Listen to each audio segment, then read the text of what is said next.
치매는 먹는 게 다야. 당은 소화기관 아니야? 이렇게 생각하시는데 세로토닌, 행복 호르몬을 만들어내는 굉장히 중요한 기관이기도 합니다. 채소를 꾸준히 잘 먹었을 때 뇌에도 감소에 크게 영향을 미칩니다. 치매는 많은 채소를 꾸준히 섭취하는 생활 습관과 독소가 본격적으로 활발하게 제거되는 적절하게 확보하는 것이 미래의 나를 소중히 여기는 굉장히 좋은 습관이 될 수 있을 것 같습니다. 마음은 하나다라는 말이 있는데 실제로 식단은 정신 건강에 어떤 영향을 주나요?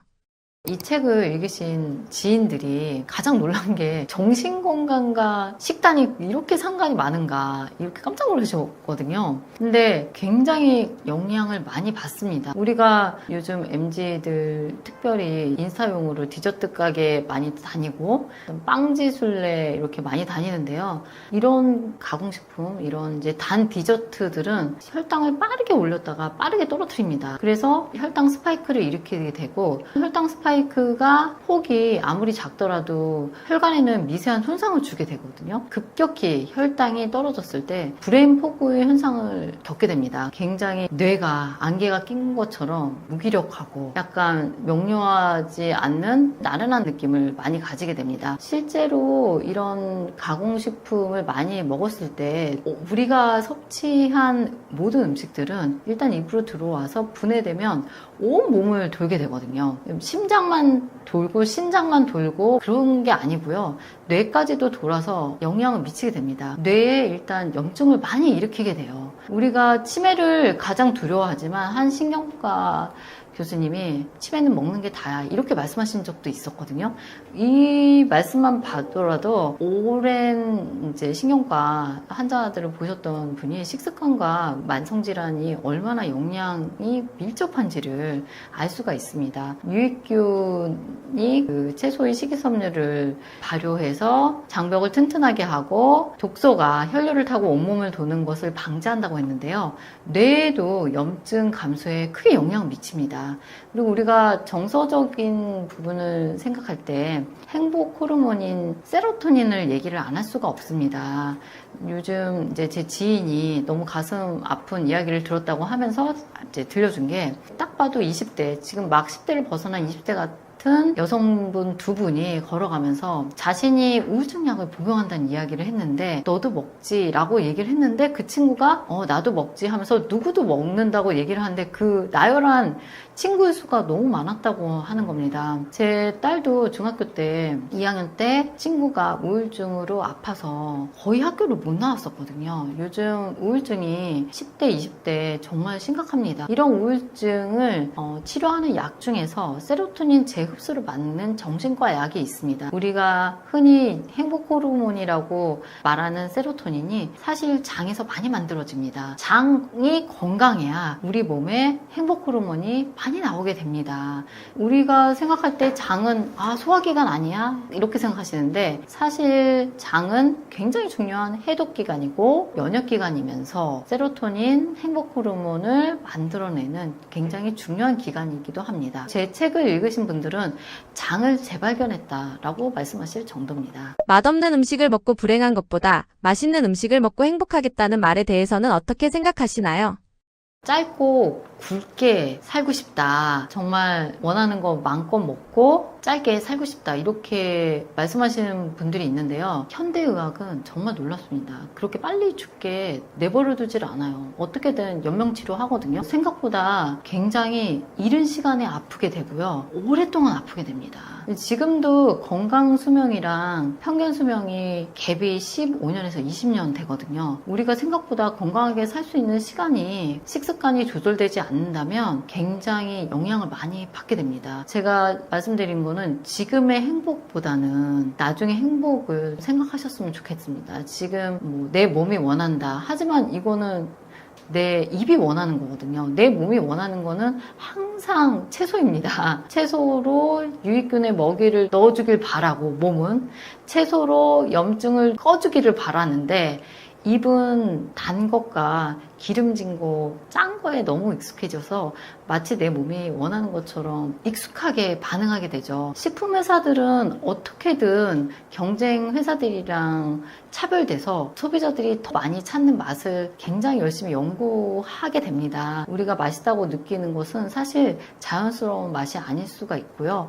우리 몸이 원하는 건강한 맛은 따로 있습니다. 평균 수명이 너무너무 많이 늘어나고 있거든요. 지금 1960년대만 해도 환갑잔치 하던 시대였습니다. 지금은 80, 90, 심지어 100세 노인분도 굉장히 많이 늘어나고 있어요. 우리가 언제까지 살지 모릅니다.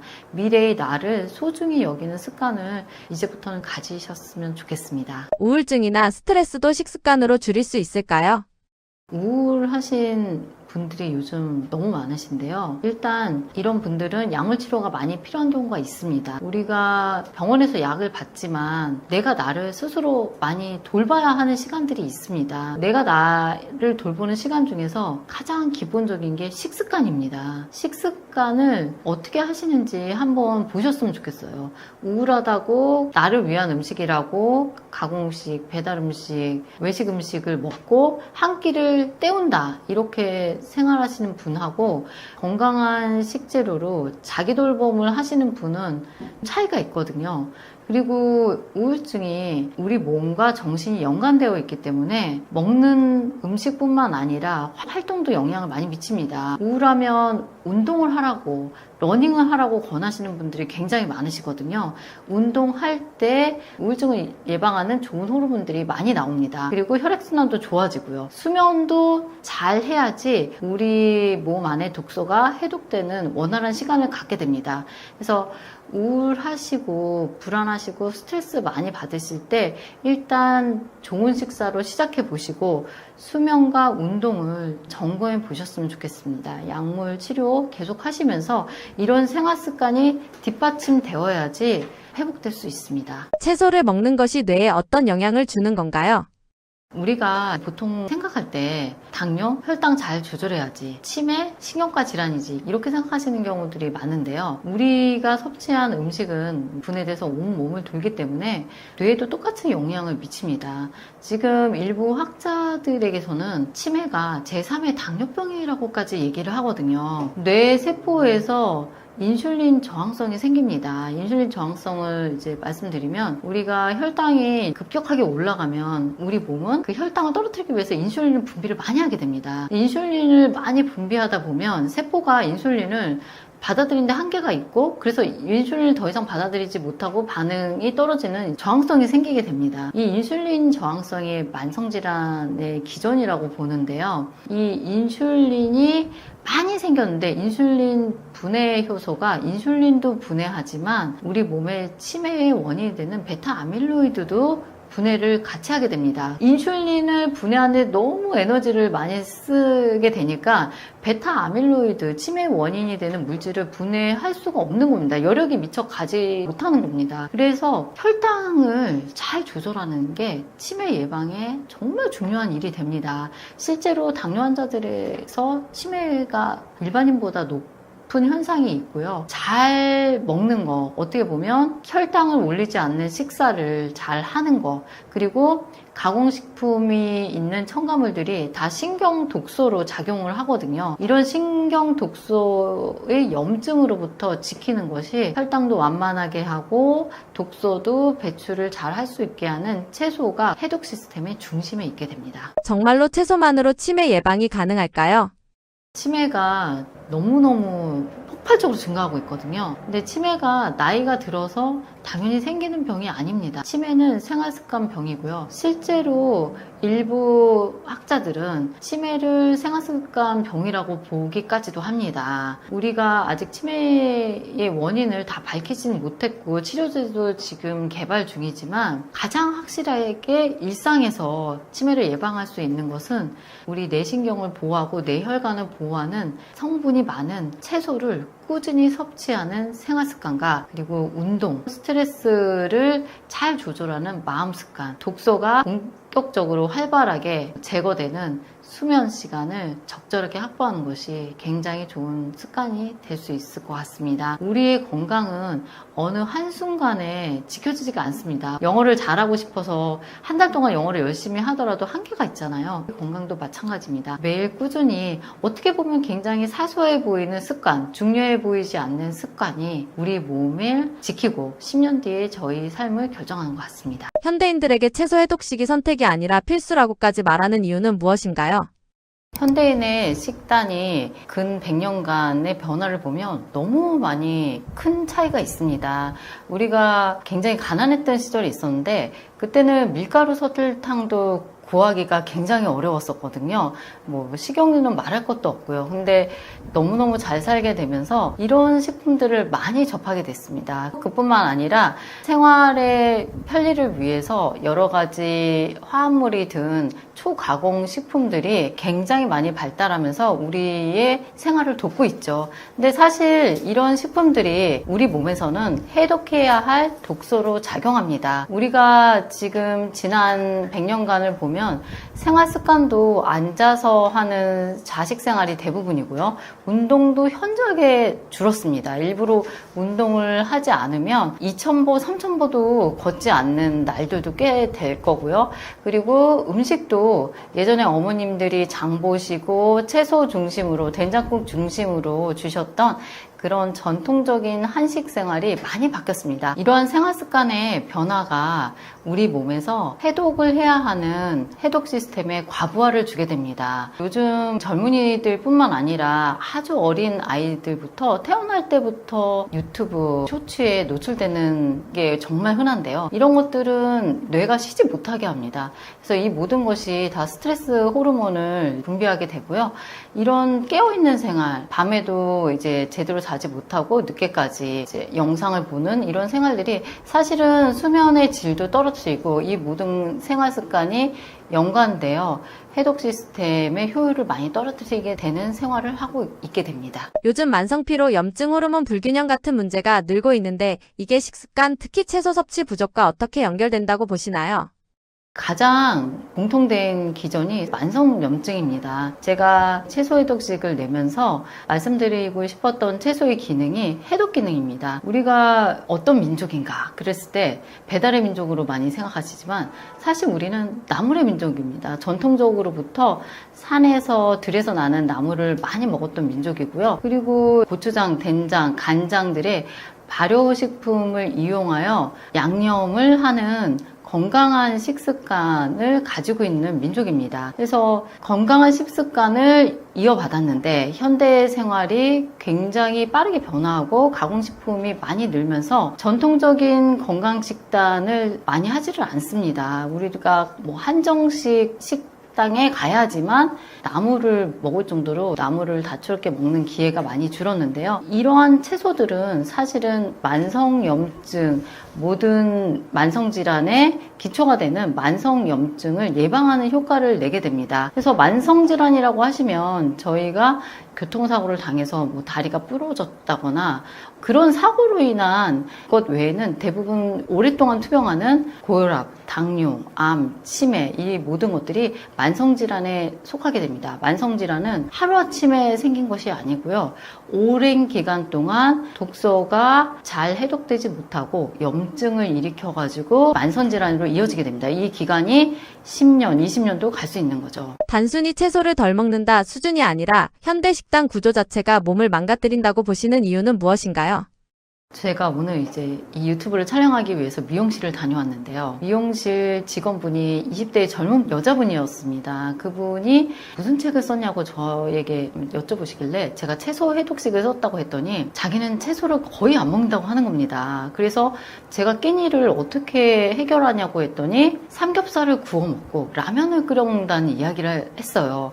그러면 섭취하는 채소가 뭐가 있냐고 했더니 김치를 같이 좀 곁들여 먹는다 이렇게 얘기를 했었거든요. 근데 지금 이 직원분의 이야기가 현재 많은 20, 30대의 생활 습관, 식습관이 아닌가 싶습니다. 채소를 어떻게 먹어야 될지 잘 모르고 쌈 채소도 거의 먹지 않고 고기랑 가공식품, 특별히 매끼니 라면을 즐겨 먹는 식습관이 있는데요. 이런 식습관은 만성염증을 유발하는 습관이 됩니다. 우리가 제 책을 통해서 말씀드리고 싶었던 것은 채소가 우리 몸에서 얼마나 중요한 역할을 하고 우리가 그토록 두려워하는 만성질환을 예방할 수 있는 모든 것이 다 채소에 많이 들어있다고 말씀드리고 싶어요. 매 끼니 채소를 먹는 것이 나의 건강이랑 어떻게 연관이 되는지 말씀드리고 싶어서 이 책을 쓰게 되었습니다. 채소 해독식이 일반적인 건강식과 다른 점은 무엇이고 몸 안에서 어떤 방식으로 변화를 만들어내는 건가요?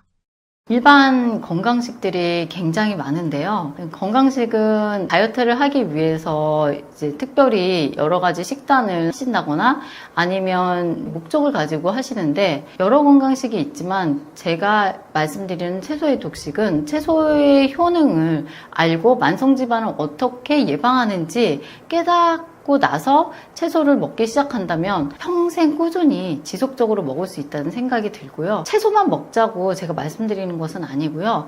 만약에 고기를 드시는 상황이라면 쌈채소를 한 번 더 얹고 라면을 드시는 상황이라면 콩나물을 같이 마지막에 첨가하고 볶음밥을 드신다면 숙주를 한 번 더 얹고 이런 식으로 지금 드시고 있는 식생활에 크게 변형 없이 채소를 첨가함으로써 하시라고 말씀드리고 싶어요. 어느 날 갑자기 내가 채소 해독식을 한다고 해서 나물을 만드시다가 지쳐가지고 지속하지 못하시는 것보다는 지금 드시고 있는 식단에 채소를 소량씩 추가해서 시작하는 것부터 추천드리고 싶습니다. 지금 당장 채소 식단을 바꾸지 않으면 위험하다.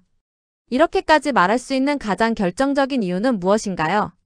채소가 다른 식품과 굉장히 다른 탁월한 장점이 있는데요. 일단은 채소가 미량 영양소가 매우 풍부합니다. 채소의 미량 영양소는 간의 해독 작용을 돕고요. 우리 몸이 일단 들어온 독소를 해결하려면 해독 시스템이 원활하게 돌아가야 됩니다. 근데 이런 채소의 미량 영양소, 또 파이토케미칼이라고 하는 물질이 있는데요. 우리가 채소를 볼 때 다양한 색깔과 향과 맛을 내는 채소들을 접하게 됩니다. 이러한 채소들이 모두 다 각기 다른 파이토케미칼을 가지고 있고 이 파이토케미칼은 특히 암 연구에서 매우 활발하게 연구되는 분야입니다. 이 파이토케미칼, 미량 영양소가 몸 안에 해독작용을 곳곳에서 돕고 있습니다. 예를 한번 들어볼게요. 파이토케미칼 같은 경우에는 항암작용이 매우 뛰어난 걸로 알려져 있는데요. 이 항암작용에 어떤 기전으로 하는지는 아직도 많이 밝혀지지 않는 부분들이 많습니다. 하지만 독소가 왔을 때 결국 세포의 DNA 변성을 유발하게 되는데 그 과정을 차단하고 해독 시스템을 원활하게 돌려서 독소를 잘 배출되게 하고 독소를 인식하는 NK 세포라고 하는데요. 이런 세포들을 활성화시키는 데 도움을 많이 주게 됩니다. 이뿐만 아니라 채소의 식이섬유는 장에서 유익균에 의해서 발효되어서 짧은 사슬 지방산을 내게 되는데요. 이 짧은 사슬 지방산이 장의 벽을 튼튼하게 하는 재료가 됩니다. 그러면 우리 독소가 장을 통해서 원활하게 잘 나갈 수 있게 되고요. 반면에 초가공식품 같은 식품을 먹었을 때는 우리 몸 안에 있는 유해균에 영향을 주어서 유해균이 더 잘 자라게 합니다. 그러면 유해균에 의해서 장벽이 헐거워지고 장누수 증후군이라는 증상이 발생하고요. 그리고 독소가 원활하게 나가지 못하고 다시 재흡수되어서 온몸을 돌게 됩니다. 그래서 우리가 단순히 장을 소화기관이라고 알고 계신 분들이 많으신데요. 우리 장은 매우 중요한 소화기관이기도 하지만 해독을 관련한 여러 시스템을 돌리는 해독 기관이기도 하고요. 그리고 면역세포의 70% 이상이 있는 면역기관이기도 합니다. 면역이 튼튼해야 해독이 잘 되고요. 해독이 잘 돼야 면역이 잘 됩니다. 그래서 이 책을 읽으시면서 장을 재발견했다라고 말씀하시는 분도 있으실 것 같아요. 우리가 어떤 음식을 먹느냐는 소화기관에 어떤 음식을 주느냐랑 똑같습니다. 그리고 그 결과로 우리가 어떤 면역을 갖게 되고 어떤 해독 시스템을 돌리게 되느냐, 이거랑 연관이 있다고 말씀드리고 싶습니다. 채소 해독식으로 암 예방도 가능할까요? 채소가 암 예방이 된다는 논문은 세계적인 논문이 굉장히 많습니다. 그리고 우리나라가 정말 우려할 만한 상황이 지금 한국의 20, 30대의 대장암 발병률이 전 세계에서 최고입니다. 이건 정말 우려할 만한 상황이고요. 제가 만났던 가슴 아픈 환자분도 그때였는데 혈뇨로 수술방에 들어왔는데 사실은 대장암 말기였고 대장암이 방광으로 전이 돼서 수술을 받게 된 젊은 환자분이 있었습니다. 외형으로는 굉장히 건강하게 보이지만 말기암 환자라는 게 정말 가슴 아팠고요. 이런 암을 예방하는 데 있어서 식습관이, 생활습관이 매우 중요하다는 생각이 듭니다. 그리고 더 이상 나이가 젊다고 암에 안 걸리고 당뇨에 안 걸리고 고혈압에 안 걸리는 시대가 아닙니다. 20대에 고혈압, 당뇨, 또 우울증, 암의 발생률도 매우 많이 증가한 상황입니다. 이런 때일수록 채소가 만성염증의 기전을 차단하고 만성질환으로 이어지지 않는 역할을 하기 때문에 채소의 꾸준한 섭취가 그 어느 때보다 중요한 시대라고 생각합니다. 채소 해독식을 시작하려고 하면 어렵다, 번거롭다는 인식이 있는데 실제로는 얼마나 간단하게 시작할 수 있나요? 채소 해독식 하려면 우리 어머니들처럼 나물의 고수가 돼야지 채소 해독식을 할 수 있을까, 이렇게 생각하시는 분들이 있으신데요. 전혀 그럴 필요가 없거든요. 그러려면 굉장히 시간이 오래 걸리고 지쳐서 중단하게 됩니다. 그냥 저는 편안하게 말씀드리고 싶어요. 지금 하시고 있는 식단에서 그냥 채소를 한 가지씩 추가하셨으면 좋겠어요. 예를 들어볼게요. 라면을 드세요. 사실 라면을 추천하진 않지만 정말 맛있는 음식이잖아요. 라면을 드실 때 나중에 콩나물을 추가해 주셨으면 좋겠어요. 예를 들어서 김치볶음밥을 좋아하세요? 그러면 마지막에 숙주나물을 얹어서 살짝 볶아보세요. 그러면 맨 처음에는 낯설지 모르겠지만 그게 채소 해독식의 시작이라고 말씀드리고 싶고요. 고기를 좋아하시는 분이라면 이왕이면 쌈채소를 꼭 고기를 살 때 같이 사셔가지고 챙기시는 게 정말 좋을 것 같습니다. 그래서 이렇게 그냥 기존에 있는 식단에서 조금씩 더 하시는 게 정말 중요하거든요. 그렇게 하시다 보면 이 채소가 또 이 조합에 맞구나 라고 알게 되시는 경우도 있고요. 그런 게 채소의 즐거움을 또 맛을 아는 계기가 될 수도 있을 것 같습니다. 그러니까 어떤 식으로든 시작하시는 걸 참 격려를 많이 해드리고 싶어요. 저는 이 책을 건강하게 사시고 싶은 분들, 그리고 사랑하는 가족들과 친구들을 건강하게 지켜주고 싶으신 분들에게 추천합니다. 아마 모든 분들이 될 것 같은데요. 의사지만 몰랐던 채소의 효능, 효과를 한 권에 다 녹여냈습니다. 실제적으로 채소를 어떻게 드셔야 하는지도 정말 세부적으로 적었습니다. 이 책을 쓰게 된 결정적인 계기가 되었던 암으로 세상을 떠난 친구를 생각하며 정말 책임감을 가지고 사명감을 가지고 책을 썼습니다. 많이 읽어주셨으면 좋겠고요. 제 책을 읽으신 분들이 말씀하시는 공통적인 게 있어요. 하나는 선물하고 싶은 친구들이 떠오른다, 그렇게 말씀하셨고요. 두 번째는 채소를 정말 먹어야겠다는 생각으로 채소를 사셨다는 분들이었습니다. 너무 감사드리고 제가 책을 쓴 목적을 달성한 것 같아서 기쁩니다. 시청자 여러분들도 평생 건강하시기를 바라고, 그 건강한 생활습관, 채소 많이 드시고 꾸준히 드시고 운동과 수면, 마음가짐, 또 친밀한 인간관계로 평생 행복하게 사셨으면 좋겠습니다.